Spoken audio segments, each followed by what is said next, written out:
Et donc, pour commencer cette discussion sur de ce brainstorm collectif intitulé Une seule consigne, cap sur la consigne, je vais demander à nos deux intervenants de commencer par se présenter, puis on va leur donner la parole tout de suite après. Clément, est-ce que tu veux te présenter?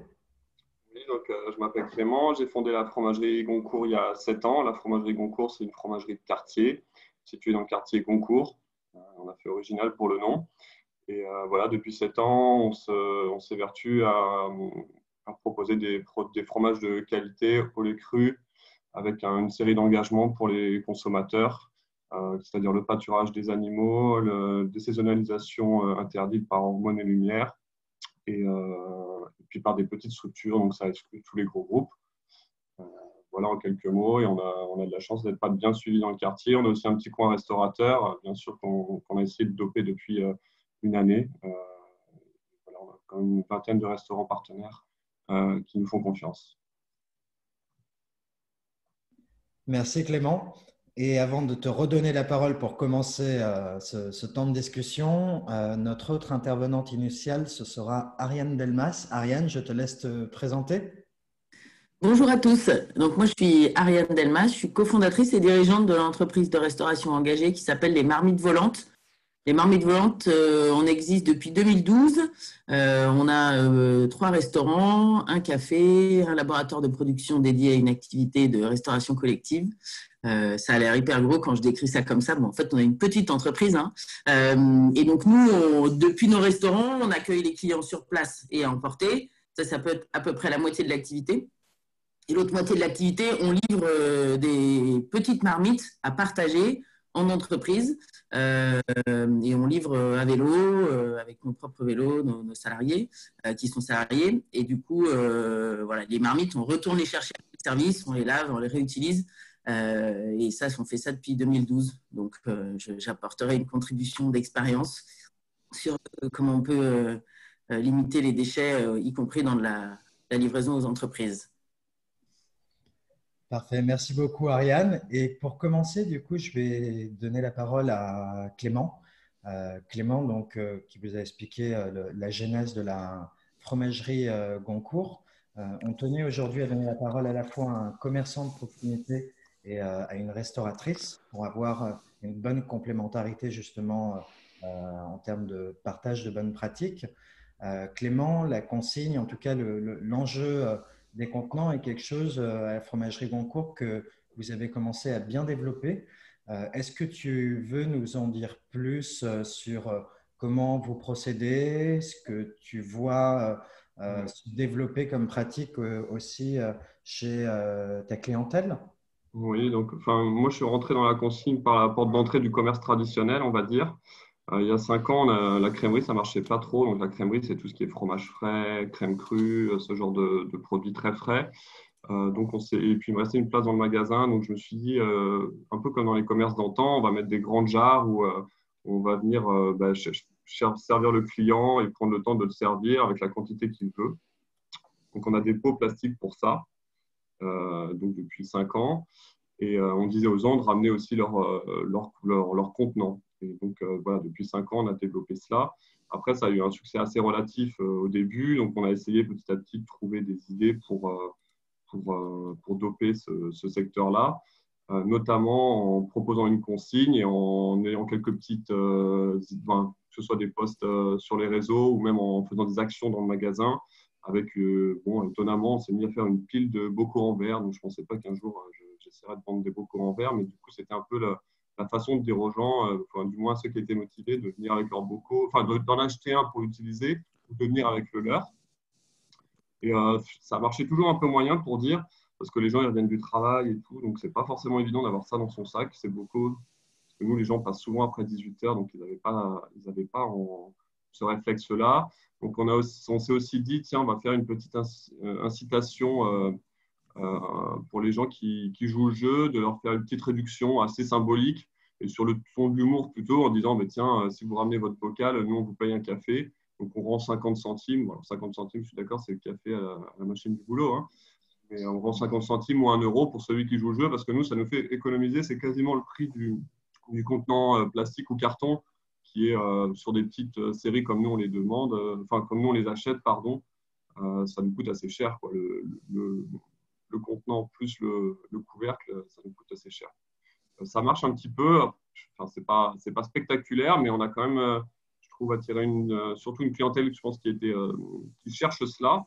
Et on a converti quelques personnes de notre clientèle de base qui, surtout en ce moment, on passe plus de temps à la maison. Donc, on va moins au travail. Donc, du coup, on a le temps d'y penser, d'avoir s'organiser, on va dire, pour faire ses courses et pour venir chercher son fromage blanc ou sa burrata avec son pot.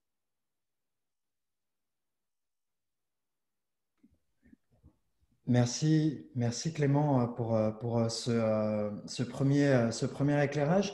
Est-ce qu'il y a des solutions justement sur la base de tout ce que tu as déjà pu expérimenter à la fromagerie auquel tu penses pour euh, développer plus encore cet usage? Ou est-ce qu'il y a des solutions extérieures qui pourraient apporter des solutions de facilité? Euh, Bah, nous, on est parti un peu de zéro, on n'était pas intégré trop à aucune structure. C'est vrai qu'on a trouvé des bocaux malheureusement, ils sont jolis, mais ils piquent. En fait, je pense qu'ils ne sont pas galvanisés. Donc là, on a fait une erreur, on en a acheté beaucoup. Donc ça aurait été intéressant d'ailleurs, sur tous les contenants, des fois, un petit commerçant, on est un peu dépourvu parce que bon, on est tous pris dans le flux des clients quand ça se passe bien, du moins. Et du coup, on n'a pas le temps d'aller prendre du temps pour aller chercher. Donc, des fois, on prend comment dirais-je, la solution de facilité. Donc, ça, je trouve que ça serait intéressant. Et sur plein d'autres produits, d'ailleurs, d'essayer d'avoir quelque chose de validé par une association ou par des collègues.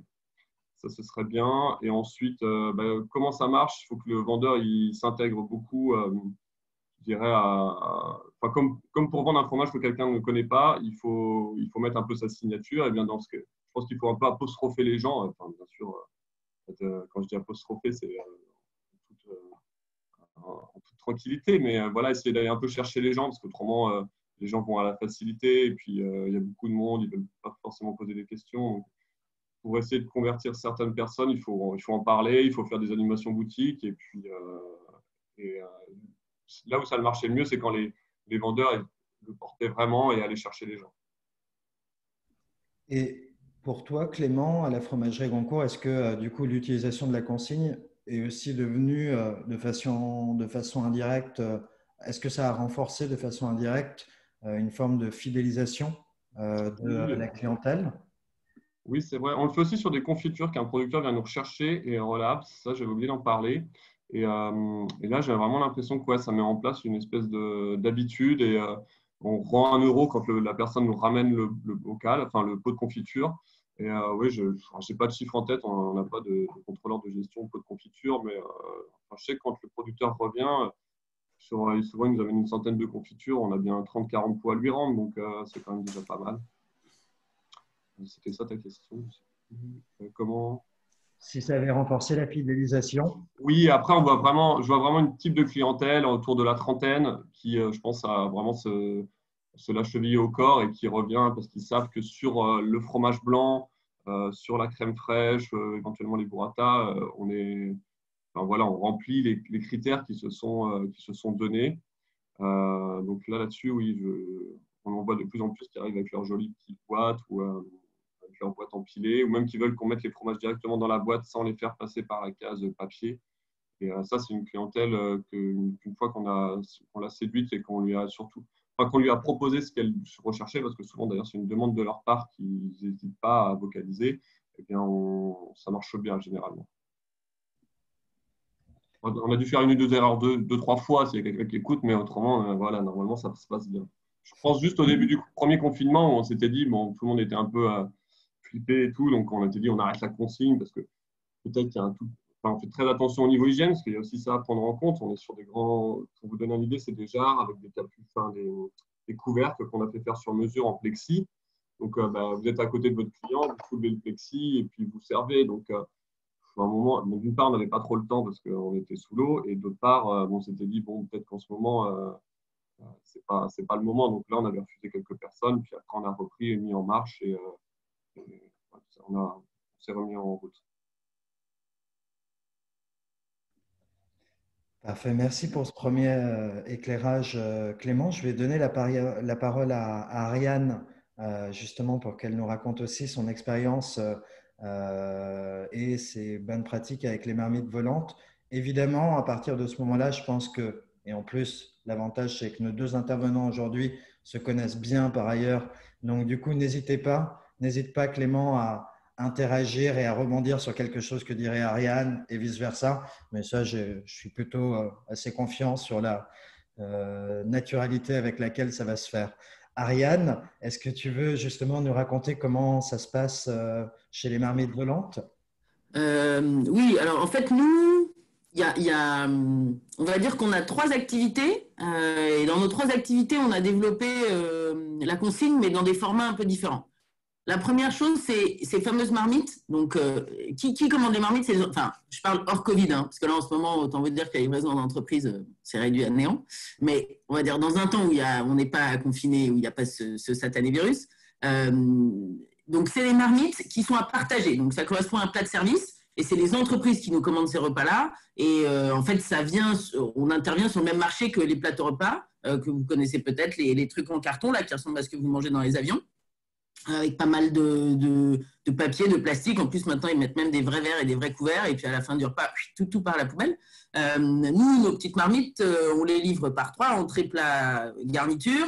On livre des vraies assiettes et des vrais couverts avec. Et notre livreur à nous retourne après le repas, le service, pour récupérer l'ensemble, le rapporte, on le lave et on le réutilise.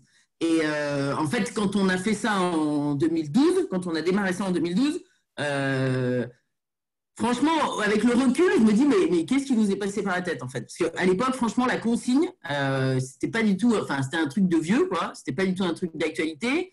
Et en plus, y avait aussi le truc de, tout le monde nous disait, oh là là, mais il vous faut un livreur pour retourner chercher après. Franchement, économiquement, ça tient pas la route, vous n'allez pas vous en sortir. Donc, en fait, ça fait partie de la construction de notre projet, c'est qu'on a intégré dans notre projet le fait d'avoir un livreur salarié. Et en plus de se dire, on ne va pas le salarier pour 2 heures, c'est-à-dire pour aller livrer et puis partir, parce que c'est quand même très précaire, 2 heures. Du coup, nous, c'est des contrats qui sont plutôt sur 4 heures ou 5 heures dans la journée. Il va faire la tournée, il revient, souvent il donne un coup de main au service dans le restaurant, et ensuite il repart faire la même tournée, tout récupérer et tout ramener. Et c'est vrai que dans l'univers du plateau repas, il y a certains acteurs qui le font, mais très peu, et que pour nous, ça a été un vrai avantage concurrentiel. C'est-à-dire qu'il y a vraiment des clients qui nous ont commencé à commander parce qu'on luttait contre la production de déchets et que ils étaient… Après, je pense qu'ils sont venus sur la réduction de déchets, ils reviennent parce que c'est bon. Il ne faut pas se tromper, il s'agit de manger. Si ce n'était pas bon, les gens ne se forceraient pas à faire de la consigne. Et je pense que c'est la même chose pour Clément. La consigne, c'est un truc en plus. Si c'est fromage ou sa crème n'était pas bonne, les gens ne viendraient pas juste pour la consigne, quoi. Il faut quand même remettre dans l'ordre les sujets.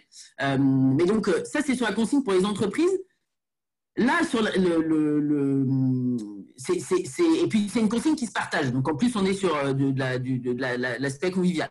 Après, il y a dans la partie, dans nos restaurants, il y a une partie qui fait en vente à emporter. Jusqu'à il y a 1 an et demi, 2 ans, on était sur de l'emballage papier, enfin jetable en tout cas, et ça nous posait beaucoup de questions parce que nous, on fait des plats chauds et on les sert chauds, donc il fallait des contenants qui résistent à la chaleur avec du jus, donc il fallait qu'à l'intérieur, il soit pelliculé pour que le jus n'imbibe pas le papier. Enfin, franchement, je me souviens qu'on s'est pris la tête pendant des semaines et des semaines pour essayer de trouver un contenant qui soit fait un peu de manière recyclable, avec des matériaux qui soient recyclables, mais en même temps qui résistent au jus, à la chaleur, que ça ne dégouline pas. Enfin, franchement, on a trouvé quelque chose, mais qui était un compromis plutôt médiocre, il faut le reconnaître, qui nous coûtait assez cher, parce que le pelliculé à l'intérieur, c'est assez cher. Et du coup, quand on a fait ça, on disait, on ne baisse pas nos prix de vente à emporter, parce que le coût de l'emballage était hyper élevé. On se disait que même par rapport à la plonge et au fait que les gens s'asseyent à table, c'était, en termes d'estimation budgétaire, c'était quasiment la même chose. Et donc, on ne produisait pas de déchets dans notre activité aux entreprises, mais on en produisait dans la vente à emporter. C'est un peu paradoxal, mais honnêtement, on ne voyait pas comment faire. Et ce qui a fait changer notre état d'esprit, c'est que quelqu'un nous a proposé de sous-traiter cette partie de consigne. Et du coup, on travaille depuis 18 mois avec Réconcile, qui est un des acteurs de la consigne individuelle. Et je pense que ça, c'est une autre piste. Il y a la consigne internalisée, comme nous on le fait, comme Clément le fait, mais il y a aussi la consigne externalisée. En quoi ça consiste? Réconsigne, il nous livre des contenants qui sont propres et qu'on vend à nos clients, enfin qu'on loue à nos clients. Les clients payent ce contenant-là quand ils viennent chercher leur repas. Ils peuvent rapporter leur contenant sale dans des points de collecte Réconcile, c'est-à-dire dans le réseau Réconcile. Aujourd'hui, chez Réconcile, il y a quelques dizaines de restaurateurs, donc ils peuvent aussi rapporter la boîte à un magasin qui est plus près de chez eux ou qui est plus près de l'endroit où ils déposent leurs enfants à l'école ou de l'endroit où ils vont au yoga, enfin, bon, peu importe. Et du coup, la contrainte de revenir au même endroit rapporter le pot, elle est vraiment intéressante, je trouve, parce qu'elle est levée là par le fait de pouvoir rendre son pot sale, ou rincer du moins, dans un autre endroit. Et nous, les pots sales qu'on récupère, quand Réconcile vient nous livrer des pots propres, on leur donne et c'est eux qui le lavent. Parce qu'entre-temps, nous, clairement, notre plongeur, il fait des bons horaires parce que du coup, ils doivent laver les marmites, ils lavent les assiettes, etc. Donc là, il y a le côté sous-traitance que je trouve intéressant. Et qui en plus, pour le coup, chez Réconcile, c'est une structure, ils créent de l'emploi. Par ailleurs, l'endroit où ils lavent, c'est un ESAT. Enfin, bon, il y a toute une boucle vertueuse autour de leur projet qui nous a vraiment parlé en termes de valeur et d'engagement. Donc, ça, c'est un autre mode de consigne. Et puis, le troisième mode, c'est sur notre activité restauration collective. Nous, on livre des écoles, on livre aussi un EHPAD depuis peu. On livre dans des bacs inox gastronormes. En fait, là, on est contraint sur le format de bac parce qu'il faut que ça passe dans nos fours et que ça passe dans leur four à eux. Donc, c'est des formats très standardisés avec des couverts bien hermétiques, etc. Donc, c'est pareil. On livre les écoles qu'on livre, on les livre aussi à vélo, mais on les livre dans ces contenants-là. Les écoles rincent les bacs et ensuite on les récupère. Donc, je sais qu'en restauration collective, c'est un très gros sujet. Il y a un gros sujet sur la barquette plastique et le fait qu'on réchauffe en plus des plats pour les enfants et qu'après, la poubelle est remplie de bacs plastiques tous les jours, quoi. Donc, la consigne, nous, on l'a déclinée sur 3 activités différentes, dans des formats différents et avec des contraintes différentes aussi, c'est clair. Je pense que moi, au-delà de notre témoignage, là, très factuel, ce que j'ai envie de partager avec vous, c'est les contraintes que ça représente. C'est-à-dire que l'enjeu, les trucs positifs autour de la consigne, bon, je pense que Clément l'a très bien dit, ça permet à des clients de s'aligner par rapport à leurs valeurs, donc ça crée de la fidélité. Pour nous, c'était aussi une manière d'avoir de l'impact. On sait aujourd'hui qu'avoir de l'impact dans son entreprise, c'est important. On peut même quantifier les emballages qu'on économise le papier qu'on économise si on fait de la consigne. En termes de fonctionnement, il y a quand même quelques contraintes et j'aimerais quand même les aborder parce que la consigne, c'est pas que idyllique, quoi. La première chose, c'est qu'il y a quand même un petit aspect un peu de gestion comptable et en tout cas de gestion de caisse. Quelqu'un qui vient et qui paye son repas et qui paye sa consigne avec sa carte bleue, le jour où il vous rapporte une boîte, vous lui rendez 1 euro. 1 euro, faut le sortir de votre caisse. Du coup, vous l'avez encaissé en carte bleue, mais vous le sortez de votre caisse. Ça veut dire qu'il vous faut beaucoup de pièces d'1 euro déjà. Donc, c'est pas aussi simple que de se dire la boîte revient, on lui rend l'argent. En fait, c'est comptablement, il y a un sujet à suivre de manière assez précise. Ensuite, il y a le fait de laver les bacs. Et pour moi, il y a un gros enjeu de sous-traitance du fait que nous, quand on est commerçant, et à nouveau Clément l'a dit, notre métier, c'est de s'occuper de nos clients, de faire du commerce, etc. Si en plus, on doit s'occuper de la gestion des contenants, c'est un truc en plus. Alors, on a envie parce qu'on a envie d'être commerçant engagé, et en même temps, on a déjà tellement de sujets à gérer que le fait d'avoir des prestataires extérieurs qui s'en occupent, qui eux ont réfléchi au processus logistique, qui réfléchissent au type de boitage, du verre, pas du verre, du couvert, qu'est-ce qu'il faut plusieurs tailles. Donc, vous faites un plat entier, puis vous proposez une entrée, il vous faut au moins 2 tailles différentes. Et quelqu'un qui s'occupe du lavage, qui vous gère des boîtes propres, qui vous apporte des boîtes propres à chaque fois, il y a vraiment un truc moi, sur la vente emportée, je sais que j'y pense peu, quoi. C'est pas un sujet qui m'obsède. Et pour moi, il y a un enjeu. Je sais qu'il y a d'autres structures qui se sont développées sur le même modèle que Réconcile, avec des choses un peu différentes, aussi sur des formats plus grands comme la restauration collective, ou sur de la livraison chez Pandobac qui est autour de la table aujourd'hui. Pour moi, le sujet de la consigne, c'est presque l'objet d'entreprise en tant que tel. Ça ne doit pas être mon sujet à moi. Et puis, lié à ça, il y a aussi la question de cette collecte, c'est la consignerie. Aujourd'hui, ces acteurs-là, ce qu'ils disent, c'est qu'il manque de zones de lavage, parce qu'ils ne savent pas où laver leurs trucs. Et ensuite, le retour des bacs, des pots, eh ben, c'est un problème dans la ville, à part les restaurants, mais s'ils ouvrent qu'à 11 h du matin ou à midi, comment on fait? Donc, je pense qu'on a très envie, et nous, on est un peu on a fait des choses, on est un peu cobaye sur certaines choses, mais je pense que pour que la consigne, elle s'accélère et qu'on passe à la deuxième phase, qui est de dire, il faut convertir des gens qui ne font pas de consigne aujourd'hui, il faut plus d'acteurs, il faut plus de structures autour de nous qui nous aident, nous, en tant que restaurateurs et en tant que commerçants, à se dire, bon, ok, j'ai un bon partenaire, j'ai un bon prestataire qui m'accompagne, qui m'aide, qui comprend mes problématiques sur mes formats, les poids, etc. Donc, voilà, moi, je pense que c'est bien si on peut discuter aussi un peu, si vous avez des questions. Nous, on fait des choses, mais je pense que et Clément aussi, d'autres gens dans la communauté écotable font de la consigne, hein, mais je pense que pour accélérer ça, moi, je dirais qu'on ne peut pas faire ça tout seul, quoi. On a besoin qu'il y ait qu'il y ait un écosystème de la consigne qui se crée avec nous. Et je pense que les consommateurs, si on leur simplifie la vie, il n'y a pas de raison qu'ils n'aient pas envie, quoi. Enfin, je veux dire, si on leur pose la question, vous avez envie de produire du déchet? Je pense qu'il n'y a pas, enfin, je sais pas, à part des gens un peu crétins, mais les autres, ils doivent répondre oui, quoi. Pour le moment, ça te coûte combien ce prestataire? Comment il se rémunère? Alors, c'est une usine à gaz, la facturation. En fait, il y a un abonnement qui est mensuel, je pense, ou trimestriel, enfin qui revient, c'est pareil, mensuel ou trimestriel. Et sur chaque boîte qu'il lave, ça me coûte 10 centimes. En fait, lui, quand il me livre des boîtes propres, il me les facture. Et puis, quand il me récupère des boîtes sales, il me les met en avoir sur la même facture. Donc, à la fin du mois, j'ai une facture où j'ai des boîtes que j'ai reçues, des boîtes que j'ai rendues, j'ai un abonnement trimestriel et j'ai un coût à la boîte qui m'est facturé pour le lavage. Et du coup, quand tu factures un client, tu penses que ça représente combien si on veut, par exemple, des restaurateurs qui veulent se lancer là-dedans? Combien ça peut revenir, je sais pas, sur un repas entre 10 et 15 euros? Combien ça te revient, tu penses, par personne? Ben, aujourd'hui, je pense que le coût réel pour moi, il est 10 centimes. Parce que, en fait, si le boitage, si la boîte, ça me facture 1 euro, mais que le client, je lui fais payer 1 euro, en fait, D'accord, ça coûte 1 euro au client et ça ça me te coûte 10 centimes. plus l'abonnement. Mais l'abonnement mensuel, honnêtement, je sais pas, je pense que c'est quelques dizaines d'euros. Enfin, l'objectif, c'est que ce soit pas un frein à adhérer au système, quoi.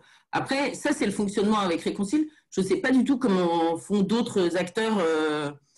Je ne sais pas si, enfin, je me suis pas du tout penchée sur la question du modèle économique de ce genre de boîte, mais entre ça et acheter de l'emballage, qui me coûtait plus cher et pour moi, économiquement et environnementalement parlant, c'est le bon choix. Ouais, c'est clair, ça paraît vraiment pas cher comme service. Ben non, enfin, je te dis, ou alors c'est moi qui rate un truc dans la compta, mais j'ai quand même révisé Ça un peu. m'étonnerait, ça m'étonnerait. J'ai l'impression que c'est nous, c'est ça, quoi. Et justement, enfin, si vous en êtes d'accord, on va sans doute commencer un tour de parole parce qu'on est en train de rentrer justement dans des enjeux très concrets et je sais qu'il y a pas mal de restaurateurs qui vont avoir des questions là-dessus. Juste avant, pour compléter ce que disait Ariane sur l'enjeu du développement de consigneries en France, pour vous dire à toutes et tous que dans le cadre du quartier pilote de l'alimentation durable qu'on lance à Paris, qui se trouve à cheval sur les 10e et 11e arrondissements. Dans le cadre de ce quartier pilote, un des objectifs est aussi justement la création d'une consignerie de façon à aider justement restaurateurs et commerces sur ce développement. Sur ce développement-là, c'est un enjeu dont on est convaincu qu'il doit devenir une priorité pour les décideurs locaux et régionaux en particulier, nationaux aussi, pour accompagner ce mouvement vers le retour de la consigne. Et on va certainement avoir l'occasion d'en parler plus en C'est quoi une détail. consignerie, Hervé, du coup, c'est quoi une consignerie? Une consignerie, du coup, c'est une plateforme où tu vas avoir la possibilité, en gros, c'est la plateforme qui va assurer la collecte justement des objets consignés, le nettoyage de ces objets consignés et ensuite le redispatchage de ces objets consignés. C'est-à-dire qu'en gros, ça enlève, dans le cas des restaurateurs et des commerçants, tout un pan du travail associé à la consigne. La consigne devient en fait une solution que vous offrez et pas une ligne de comptabilité d'une part et d'autre part un enjeu à faire gérer par une personne qui s'occupe de la consigne au sein de vos équipes s'il y a une personne dédiée à ce sujet-là. En tout cas, tu as en extérieur de la même façon en fait que tu as des des usines de recyclage pour le verre. En fait, la consignerie est l'alternative au recyclage pour le verre. C'est l'endroit qui te permet justement d'avoir la centrale de lavage et de dispatchage de tes consignes. Justement, nous, les clients, ils reviennent avec leurs contenants. Bon, nous, c'est un peu du coup, on accepte les contenants. Je crois que la loi a évolué, mais je ne sais pas si j'ai vraiment bien suivi le sujet. C'est-à-dire que le client, il me propose son pot. Moi, qu'il soit propre, ça, hop, je mets dedans et puis basta. Est-ce que ça, c'est logique ce qu'on fait ou il faut, je crois qu'aujourd'hui, c'est autorisé parce qu'à un moment, je crois que le commerçant devait s'assurer que c'était propre. Je crois qu'aujourd'hui, c'est la responsabilité individuelle qui joue. Oui, c'est la responsabilité individuelle qui joue et à ma connaissance, il n'y a pas eu encore de cas judiciaire qui aurait créé une jurisprudence allant dans le sens inverse. Voilà, Si quand c'est crade, on va lui laver quand même, quoi. On lui met un petit. Ça peut arriver, c'est rare, hein, mais... ça arrive plus souvent qu'on croit quand même. Mais en effet, en tout cas, du point de vue légal, on est sur ce que tu étais en train de décrire, Clément. Ok. Est-ce qu'il y a des questions, des interventions?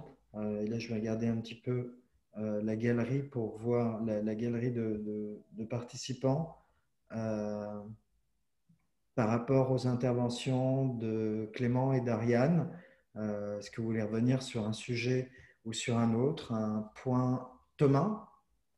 J'avais une question pour toi, Ariane, par rapport à Réconcile. Le fait que les contenants, les personnes peuvent les déposer où elles veulent dans n'importe quel restaurant. Comment c'est suivi au niveau de Réconcile pour savoir que les contenants qu'ils ont prêtés aux marmites volantes sont bien restitués et en gros s'assurer que tu as toujours le bon stock, la bonne… Je ne sais pas comment ils le gèrent chez Réconcile. En gros, moi, c'est comme un fournisseur. Le restaurant, il l'appelle Réconcile tous les jours ou tous les 2 jours pour leur dire j'ai besoin de nouvelles boîtes propres. Après, pour moi, c'est là où il y a un… Enfin, pour moi, c'est là où entre la fidélité des clients. C'est-à-dire qu'en fait, factuellement, c'est comme ça qu'ils proposaient l'offre. Moi, l'impression que j'ai, c'est plutôt que les clients qui prennent les boîtes chez nous, ils nous les ramènent, quoi. Et quand je vois facture à la fin du mois, c'est très équilibré. Enfin, globalement, j'ai pas l'impression que je distribue plein de boîtes qui sont rendues ailleurs, quoi, parce que sinon je m'en apercevrais sur les factures.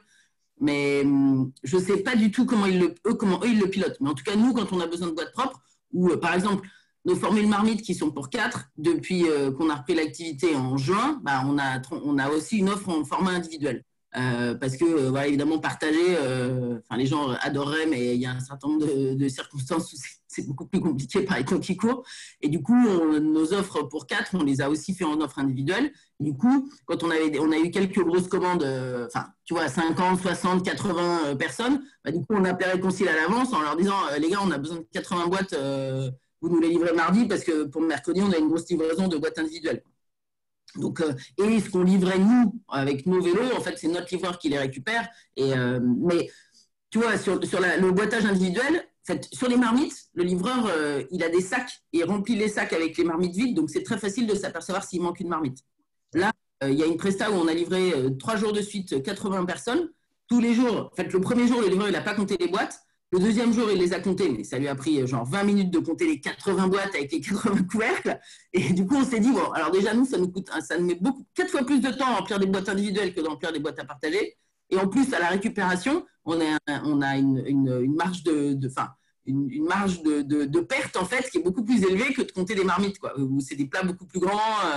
Donc, bon, après, les circonstances actuelles font qu'il faut passer sur de l'individuel, et ça, je le comprends. Mais c'est vrai que quand on livre et qu'on récupère nous-mêmes, c'est beaucoup plus facile de traquer les pertes. Et honnêtement, on n'a jamais eu on n'a jamais, peut-être si, je te dirais jamais, c'est pas vrai, mais peut-être qu'on a perdu une ou deux marmites. Mais franchement, je pense que après, la discussion sur la consigne qui est gérée par un prestataire externalisé et qui est mutualisée, parce que je pense que l'enjeu, c'est la mutualisation.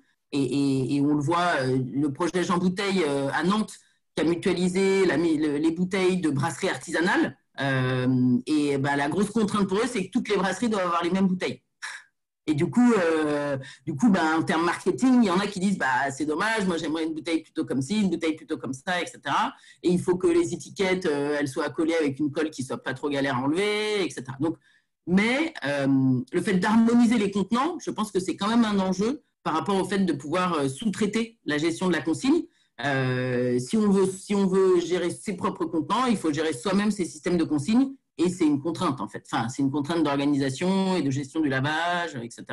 Donc, après, comme nous aussi, on a des gens qui viennent chercher à manger dans des boîtes qui sont, enfin, pas les boîtes réconcilies, puisque celles-là, on les change, mais avec leur propre contenant. Et honnêtement, c'est un peu sale. Donc, nous, ils sont cachés en cuisine, les gars qui remplissent les boîtes, du coup, ils les relavent. Mais ils nous ont déjà fait. Il y a une question, hein, et nous, on n'a jamais eu de problème. Mais si un client qui prend dans sa boîte, qui a été mal lavé par lui-même, qui a un problème derrière de santé, il se retourne contre nous. Je pense que je ne sais pas comment tu peux démontrer que c'est de sa faute parce qu'il a ramené sa boîte, quoi. Et que ce n'est pas nous qui avons mis quelque chose qui était abîmé enfin, tu vois, altéré dans le. Donc, je ne sais pas. Enfin, j'avoue, je n'ai jamais été confrontée à ça. Et j'espère qu'on ne le sera pas. Mais je suis d'accord avec Clément. Il y a des gens qui font de la consigne qui ne sont pas si propres que ça. Alors, merci Ariane. Clément, tu voulais ajouter quelque chose sur ce point-là? Non, rien de particulier. Alors, Juliette Plailly demandait la parole. Juliette? J'ai une question sur les gens qui sont juste de passage, les clients enfin, je ne sais pas s'il y a des touristes ou des clients qui passent et qui du coup sont un peu contre la consigne parce qu'ils se disent qu'ils vont jamais revenir ou jamais recroiser un point de dépôt réconcile. Est-ce que le problème se pose de temps en temps ou pas du tout? Non, j'ai pas l'impression que ça se pose. Après, pour le coup, enfin, tu vois, le contenant, ils peuvent le garder. Enfin, là, en l'occurrence, c'est un Tupperware assez hermétique, etc. Bon, bah, ils le gardent. Pour le coup, ils l'ont payé, ils le gardent. Je pense que c'est pas un problème. Enfin, c'est un peu comme aujourd'hui, tout le monde est très habitué. Enfin, bon, comme il n'y a pas eu de festival depuis très longtemps, je pense que les Eco-Cup, c'était pas la grosse année de production d'Eco-Cup pour Eco-Cup, mais les Eco-Cup, c'est le même principe. Qui n'a pas gardé chez soi, qui n'a pas la collection de tous les festivals, X ou Y, événements, etc. Enfin, nous, en tout cas, à la maison, on a une collection incroyable de verres en tout genre. C'est un peu le même principe. C'est-à-dire que si tu ne reviens pas, bah, tu gardes la boîte. Je pense que ça, c'est plutôt un argument pour que la boîte elle ait un usage. Enfin, tu vois, un Tupperware, ça se réutilise bien. Une boîte en verre, ça se réutilise bien. Donc, j'avoue, non, nous, on n'a jamais eu cette question. On a quelquefois on a quand même un stock de produits jetables si les gens ne veulent pas, quoi, tu vois. Bon, on n'a pas vocation à les obliger. D'ailleurs, je pense que même légalement, je ne vois pas comment on pourrait les obliger. Mais on a quelques boîtes jetables. Mais franchement, je pense qu'après, sur un restaurant de quartier comme le nôtre, qui a une clientèle extrêmement récurrente, les clients, nous, ils ont adhéré assez vite, quoi. Franchement, bon, en plus, je pense qu'ils doivent laisser la boîte au bureau. Ils n'ont pas la question d'aller chez eux chercher la boîte, comme pour Clément, etc. Mais j'ai l'impression qu'il y a très peu de gens réticents et qui trouvent ça normal, en fait, que des acteurs déjà engagés se positionnent aussi là-dessus, quoi. Nous, on essaye de passer dans le truc. C'est-à-dire que l'affichage des prix se fait avec la consigne, on le dit que oralement. Donc, je veux dire, si tu ramènes ton pot ou tout ça, c'est du positif et ça ne fait pas du négatif sur le client qui ne le fait pas parce qu'on n'a pas non plus envie de. Je trouve passer dans ce côté un peu négatif de tiens, je te mets 1 euro de plus si tu ne me ramènes pas ton pot, ce qui en fait est un peu la réalité. Juste, on présente de l'autre côté en valorisant et d'ailleurs, on donne souvent la pièce parce que je trouve que c'est important. Moi, j'aime bien donner 50 centimes ou 1 euro pour que les gens se rendent compte que voilà, ils sont un peu récompensés dans ce qu'ils font. Et même chose pour le pot de confiture. Donc, finalement, la personne qui est de passage, elle dira du coup, je garderai le pot, en effet. Mais je pense que on essaye de faire ça vraiment dans le positif parce qu'on s'est bien vu que l'écologie punitive, ces dernières années, ça a été la source de tellement de rébellions. Alors, à notre petit niveau, on ne parle pas de ça, mais je pense que politiquement, il y a quand même beaucoup faut s'inspirer de ce qui s'est passé, même à notre petite échelle, à nous, notre petite boutique. Alors, on commence à avoir pas mal de questions. J'ai Gilles Tessier donc, qui veut poser des questions. Ensuite, je donnerai la parole à Elisabeth Comté et enfin à Roch de Pandobac. N'hésitez pas aussi à lever la main ou à dire dans le chat si vous avez des questions. Gilles, est-ce que tu veux commencer avec les questions que tu as? Écoute, volontiers. La consigne 1 euro, est-ce que c'est la valeur du contenant? Pour la fromagerie, on fait 50 centimes pour le pot. Je pense c'est-à-dire que si tu ramènes ton pot, tu payes 50 centimes en moins. Et c'est grosso modo la valeur du pot plastique qu'on te donnerait si tu venais sans contenant. Et pour le pot de confiture, c'est à peu près la même chose. Ouais. On essaie, on fait que ce soit pas de marge ou à peu de choses près, quoi. Des fois, c'est un peu dur de calculer exactement, mais c'est l'idée. Ouais. Et toi, Ariane? Je pense pas, enfin je n'en sais rien en fait, je connais pas la valeur du pot parce que c'est pas nous qui l'achetons. Enfin, je parle pour l'emporter du resto. Je pense qu'il y a l'histoire du symbole. Enfin, tu vois, comme Clément, le côté du 1 euro et le fait de rendre 1 euro, je pense que le montant il est plus de l'ordre du symbole que du fait que ça corresponde à une valeur de quelque chose. 1 euro le Tupperware, ça me paraît un peu cher. Que les gens qui le rapportent pas, ils achètent un peu cher à Tupperware, mais bon, après tout. Enfin, je pense que c'est pas forcément un problème, mais je pense pas que ce soit lié. Pour moi, c'est pas lié. Il y a un effet psychologique du montant d'1 euro qui est pas lié au coût du pot. Et nous aussi, on a décidé, mais c'est hyper récent, de faire payer moins cher les gens qui viennent avec leur pot, leur contenant à eux. Donc, aussi incitatif en termes de prix. Et quand les gens viennent avec leur contenant, c'est pas un problème pour conditionner le repas? Parce que peut-être qu'ils vont apporter des espèces de verres tout fins ou des espèces de trucs absolument énormes dans lequel, si on met la quantité normale, ça va apparaître comme une blague. Non, si, on a une discussion avec les cuisines justement qui nous ont fait un retour de genre là en disant non mais Ariane, il faut qu'on puisse dire non aux clients qui apportent des tout petits pots avec des goulots comme ça pour verser de la soupe parce que du coup on en fout partout. Et je me souviens d'une scène où toute la cuisine était en mode ces gens-là on doit refuser de les servir.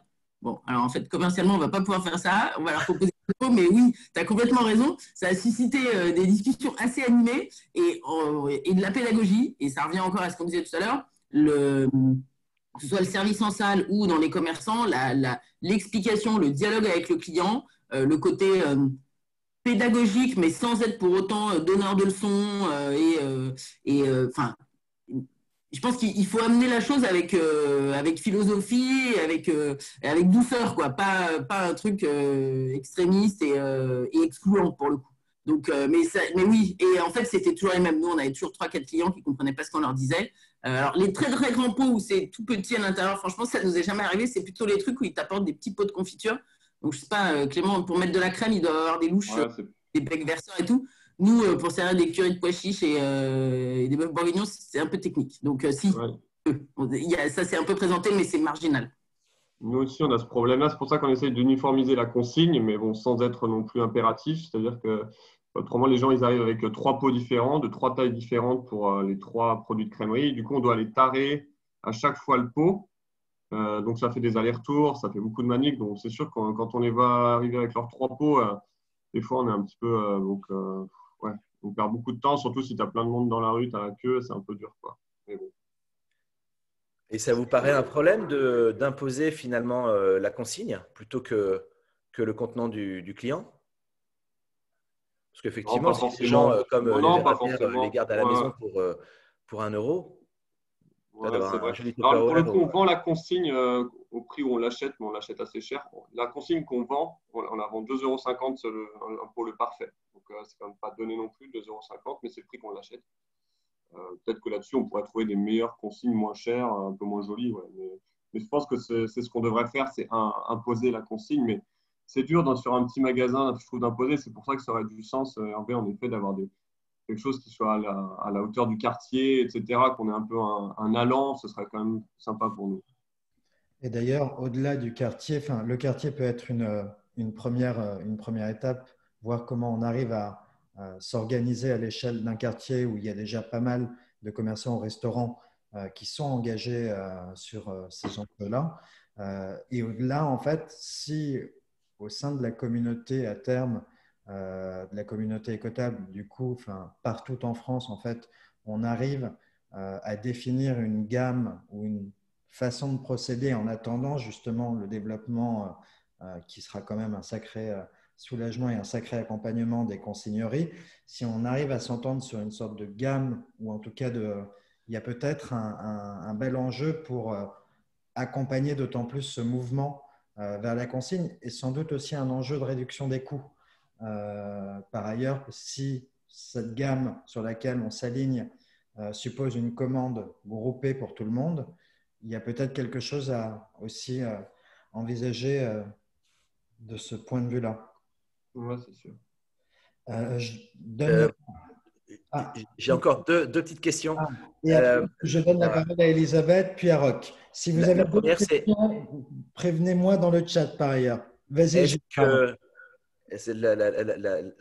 La première question, c'est est-ce que vous avez essayé de vendre des contenants pour que les gens les aient une bonne fois pour toutes à la maison et puis ensuite les ramener au magasin, les ramener chez eux, en faire un petit peu ce qu'ils veulent, mais que ce soit les contenants qui correspondent justement à la bonne taille pour pouvoir conditionner les repas? Non, ouais. Je n'ai pas essayé de vendre des contenants. En fait, honnêtement, je crois qu'on ne s'est jamais posé la question comme ça, mais je pense que c'est plutôt un truc de se dire, en fait, on est déjà mobilisé sur tellement de sujets que sur ça, on ne s'est pas posé la question. Mais c'est pour ça que je dis que pour moi, le relais, moi, je veux bien vendre des trucs. S'il y a une réflexion à côté, on m'a dit, OK, on se met d'accord entre restaurateurs, c'est le même format. Enfin, je ne suis pas contre l'idée, mais c'est pas moi qui serai à l'initiative de ça, parce que ça me paraît…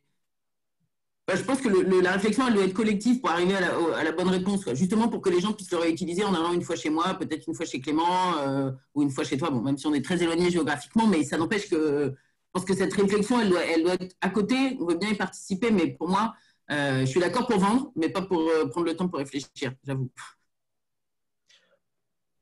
Et puis la dernière question, c'est pour toi, Ariane, c'est comment tu t'es fait connaître en entreprise pour tes petites marmites volantes? Tu les as démarchés? Non, honnêtement, ça a été beaucoup du bouche à oreille. On a démarré avec des clients hyper fidèles tout de suite et qui ont été nos ambassadeurs très dans l'univers de l'économie sociale et solidaire. On a eu entre 5 et 10 clients au démarrage qu'on a servi, et ça s'est répandu. En fait, à l'époque aussi, je pense que des offres sans déchets livrées à vélo et qui étaient bonnes au goût, il y en avait très peu, et que du coup, en gros, nous commencer avec nous, c'était devenu hyper fidèle.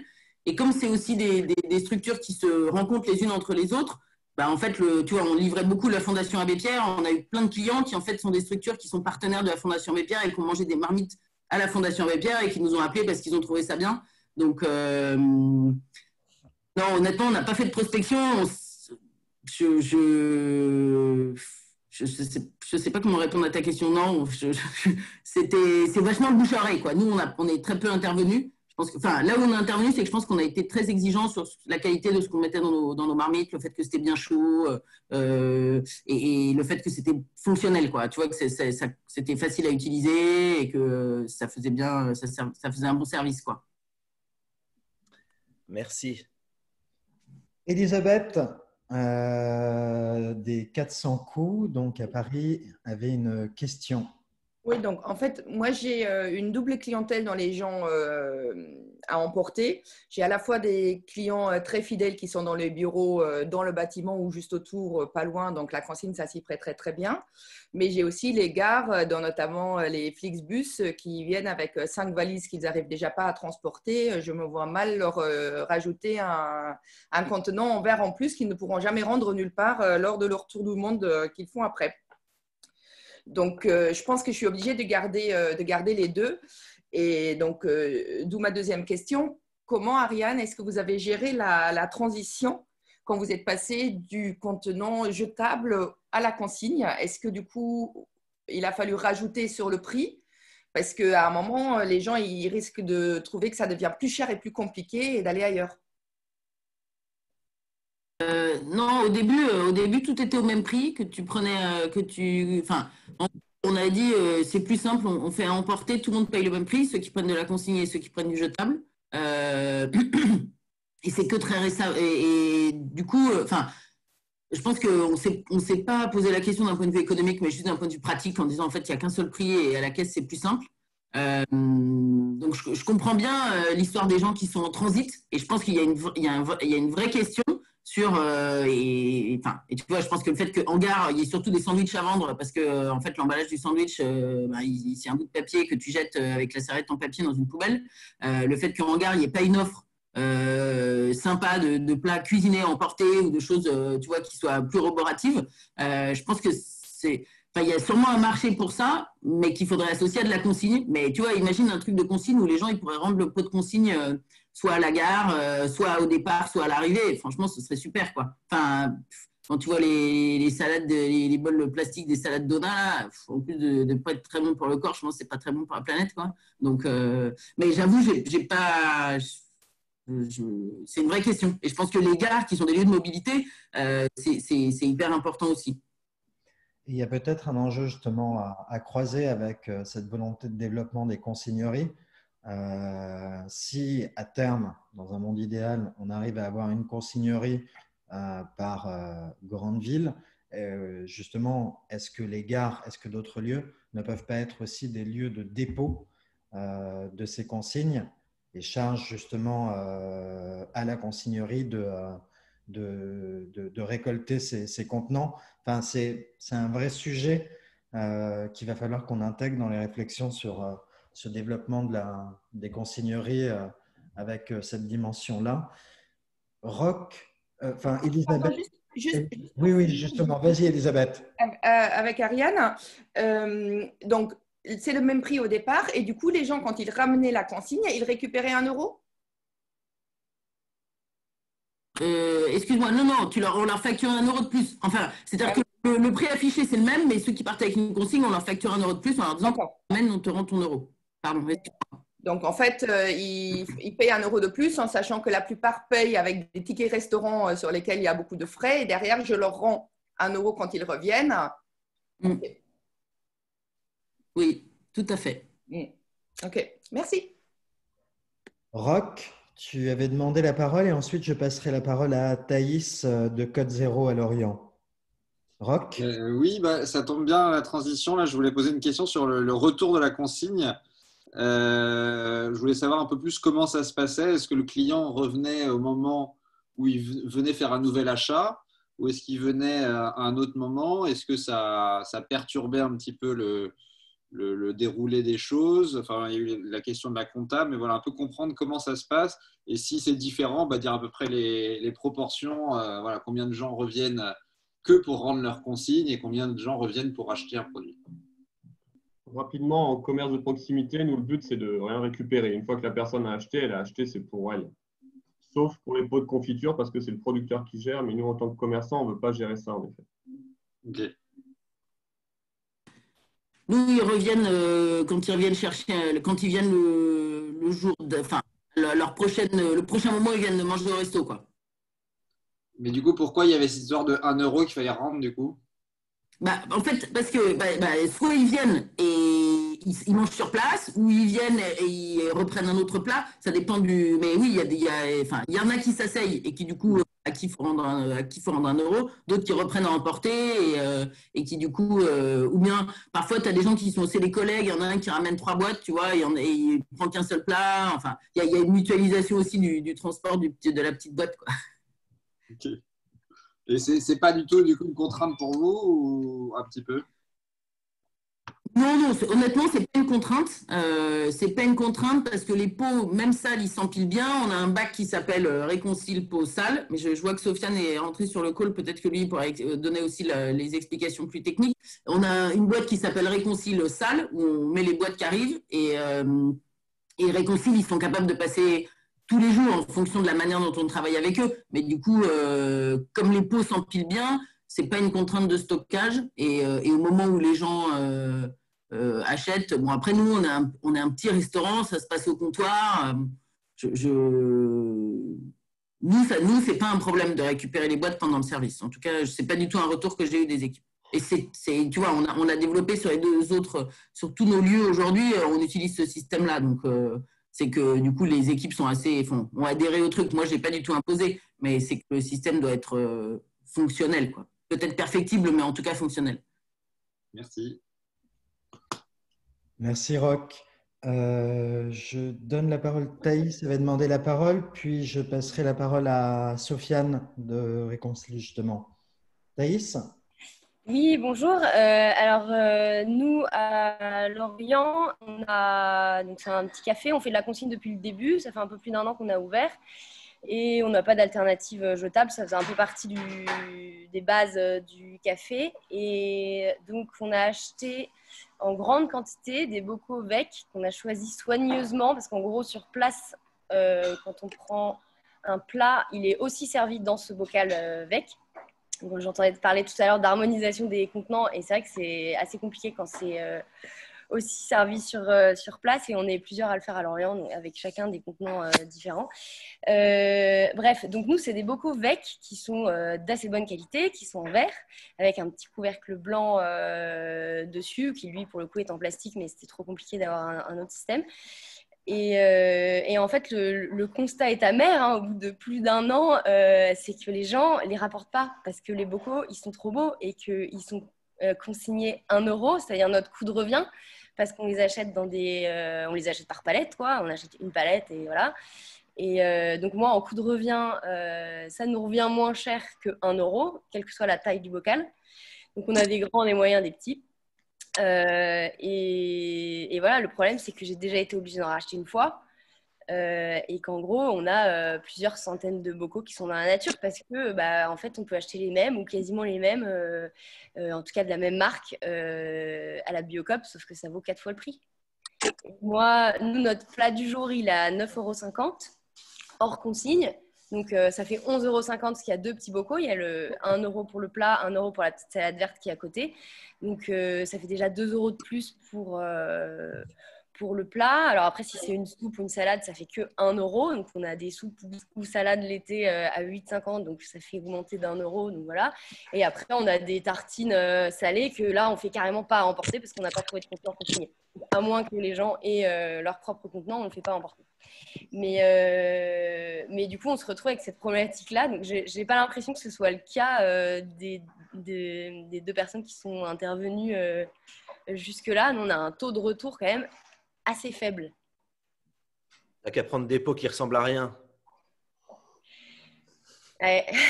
Ah non, mais en fait, c'est le même problème que sur les éco-cups. Enfin, tu vois, c'est-à-dire que nous, on avait une buvette à Paris-Plage l'été dernier.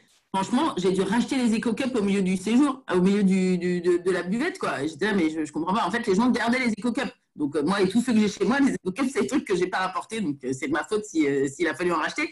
Mais oui, c'est-à-dire que c'est une vraie question. C'est une vraie question et ça repose la question de savoir si, en fait, il faut prendre des pots standards. Mais le fait que le pot soit standard, c'est aussi ça qui te garantit que ce ne soit pas si cher. Parce que si tu devais faire des pots qui ne soient pas ceux qu'on trouve dans le commerce, ça coûterait une blinde. Parce que pour le coup…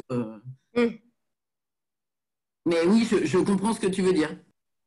Et limite, je me dis, en termes d'impact, c'est encore plus… Enfin, je pense pas que les gens les jettent, hein. C'est sûr, quand on a essayé de savoir un peu pourquoi les gens les réutilisent, c'est clair, pour mettre du vrac ou autre. Donc, à la limite, tant mieux. Mais je veux dire, en termes d'impact, si on avait acheté que des trucs en carton, je pense que ce serait moins cata que des trucs en verre, quoi.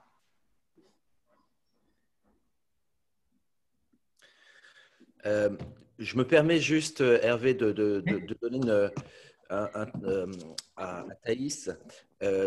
Les VEC, c'est Bocaux qui les a lancés, tu sais. Tu vois la chaîne qui s'appelle Bocaux, avec les frères Ferniaud à Paris. Ouais. Tu regardes BOCCO. Ouais. Ils étaient spécialisés, ça s'appelle Bocaux, donc leur chaîne. Et leur truc, c'était ça. Tout était conditionnés dans des pots VEC. Et il y avait un système de consigne. En tout cas, les gens pouvaient partir avec.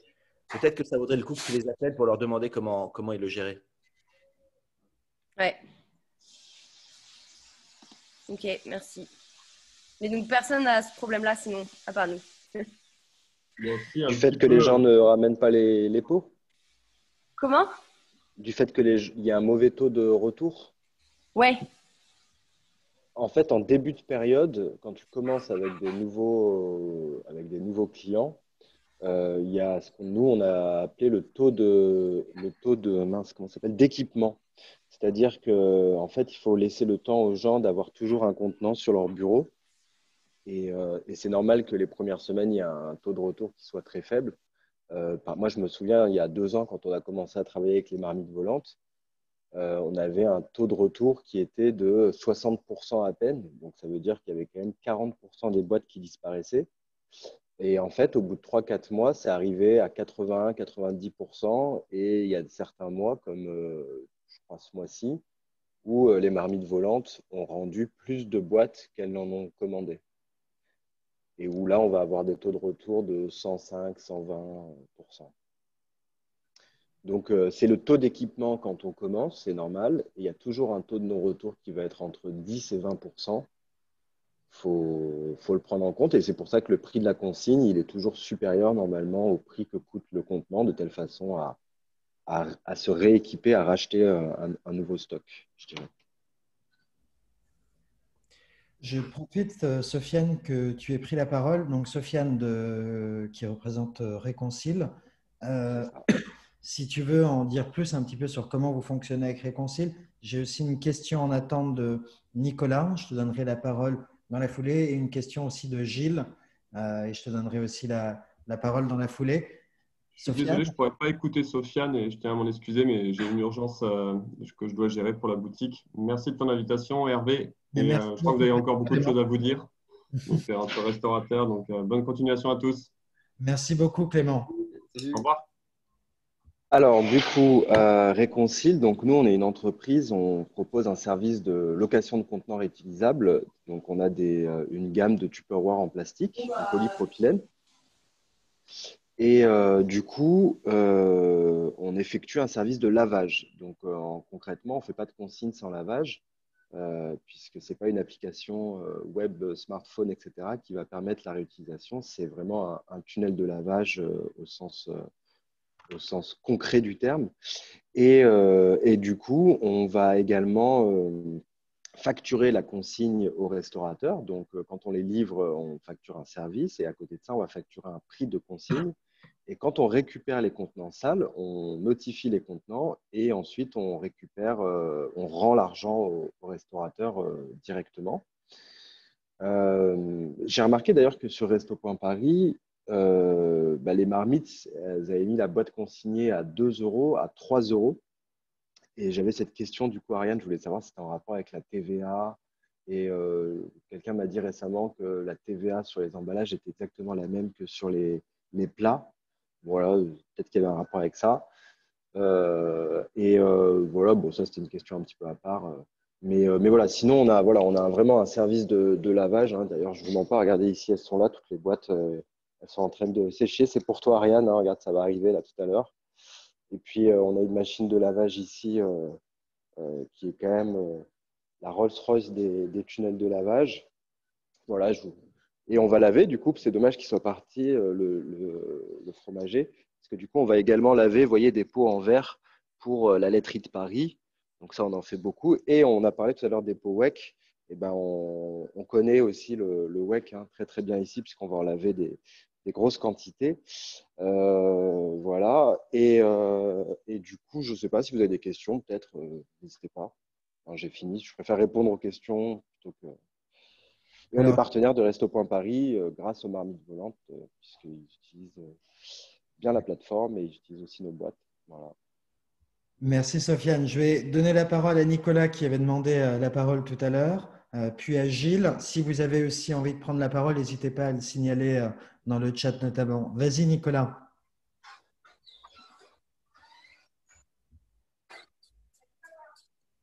Nicolas? Allô? Oui, ça y est, on t'entend. J'ai perdu le son. Je suis désolé.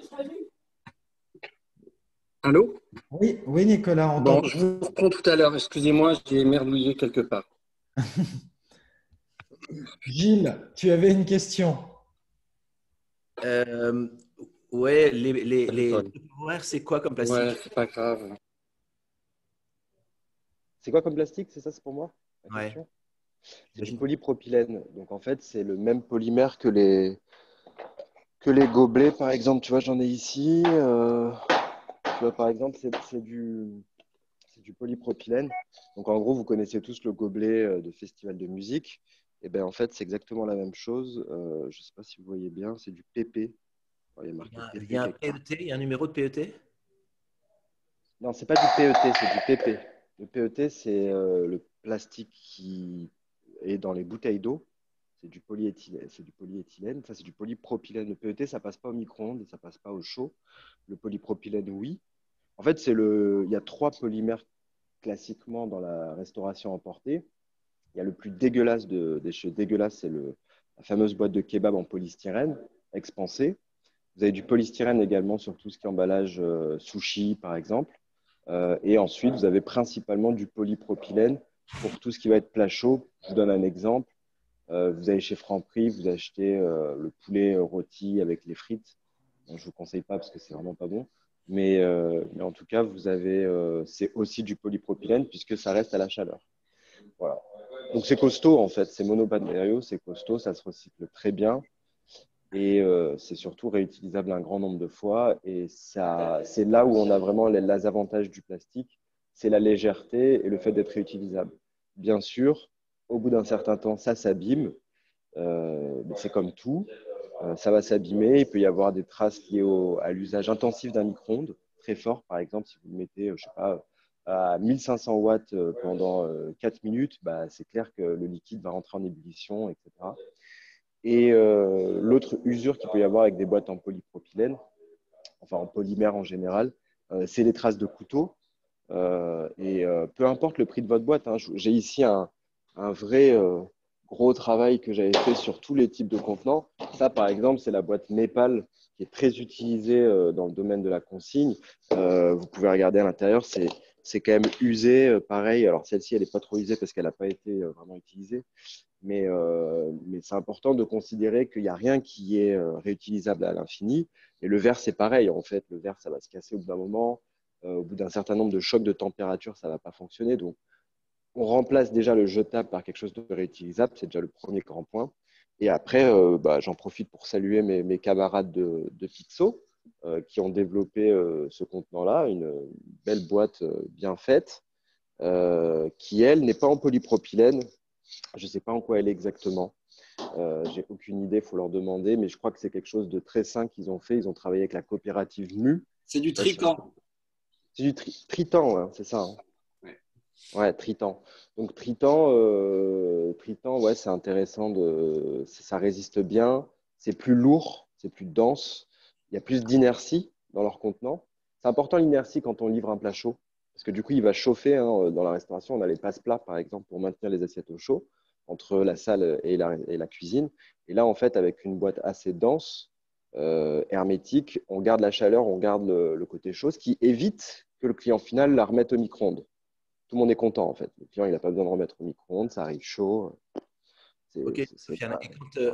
Et quand les boîtes en polypropylène sont très usées, qu'est-ce qu'on en fait? On les jette à la poubelle ou on les recycle?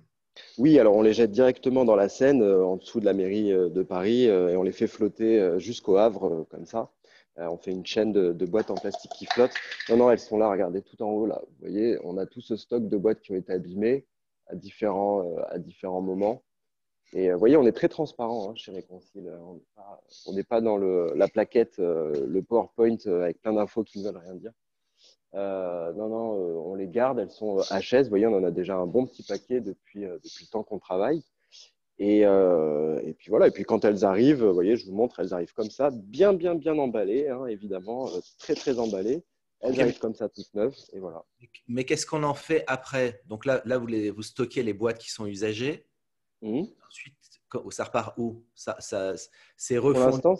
l'instant, ça va nulle part parce qu'il faut une certaine tonne, je dirais, pour arriver à intéresser un recycleur. On ne peut pas recycler comme ça 10 kilos de plastique comme on veut. Donc pour l'instant, ça reste ici. On les stocke. On a un partenariat avec une startup qui s'appelle Le Pavé, ça c'est minimum. Eux, ils font des matériaux type table, chaise, avec du plastique qu'ils vont refondre. Nous, l'objectif à terme, c'est de pouvoir faire du RPP.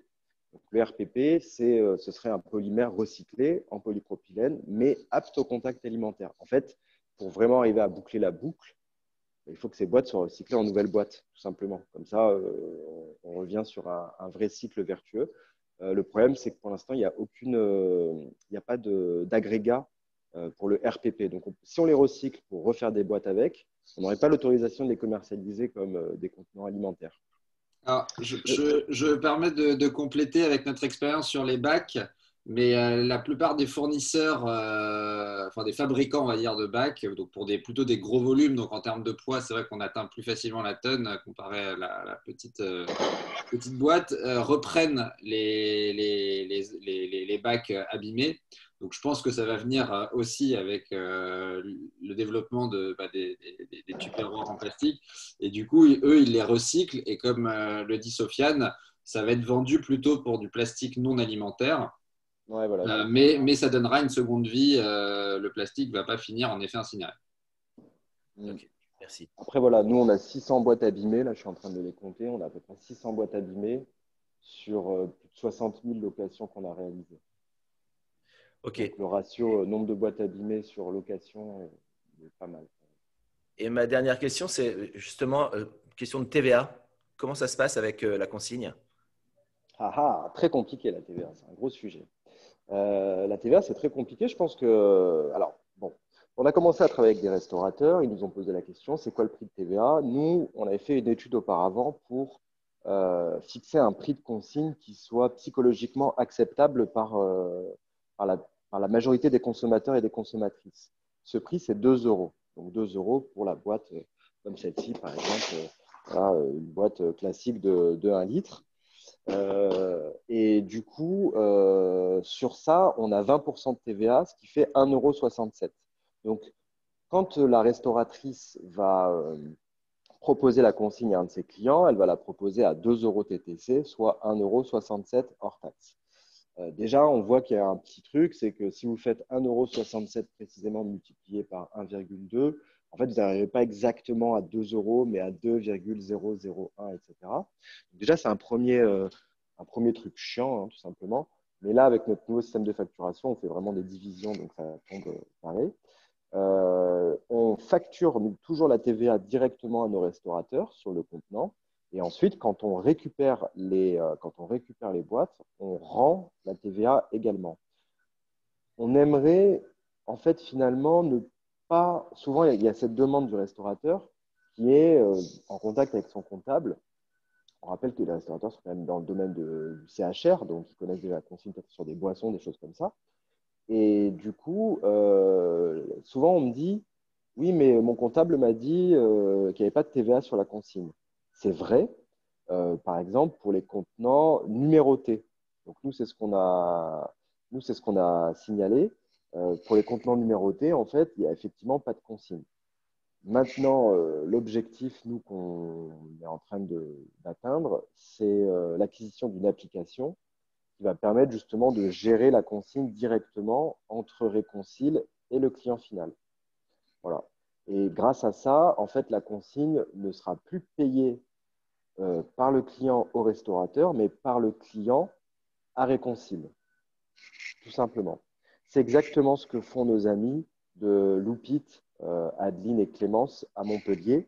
À Montpellier, elles ont CopCycle, un système équivalent à Resto.Paris. Et en fait, quand les gens prennent la consigne sur un de leurs restaurants, ils payent 10 euros, c'est 10 euros la consigne chez CopCycle, chez Loupit à Montpellier. Ils payent 10 euros directement sur la plateforme de Loupit. Et le restaurateur, en fait, ça ne rentre pas dans sa caisse, ça ne lui crée pas de frais bancaires divers et variés. Et quand le restaurateur, on lui ramène une boîte, et ben là, en fait, ce n'est pas le restaurateur qui va sortir 10 € de sa caisse en espèces. Non, c'est le client particulier qui va être recrédité sur son appli par la plateforme Loopit. Génial. Parce qu'en fait, du coup, l'argent ne va pas venir perturber les flux de trésorerie, de gestion, etc. Et ça, c'est un vrai point fort parce que nous, on a une quarantaine de clients depuis qu'on existe à peu près. Et c'est toujours pénible parce que ce soit les caisses enregistreuses qui ne vont pas faire ce travail de faire des produits négatifs, que ce soit l'espèce qui va manquer. Franchement, vous prenez un restaurant de bureau dans le 8e arrondissement, il n'y a personne qui paye en espèces. Les gars, les clients, c'est des avocats, des notaires, ils n'ont même pas 1 € sur eux. Donc, ils ne risquent pas de vous payer la consigne avec de l'espèce. Et ça crée, du coup, ça veut dire quoi? Le restaurateur, il doit aller à la banque, récupérer des pièces. J'ai eu vraiment des cas comme ça, hein. Et ça, c'est pénible. C'est pénible parce que ça rajoute du travail de gestion au restaurateur engagé qui a déjà envie de faire un effort pour l'environnement. À un moment donné, quand on a envie de faire un effort pour l'environnement, on doit être récompensé. On ne doit pas être à devoir faire un travail supplémentaire alors qu'on est justement sur la voie de la réconciliation avec la nature.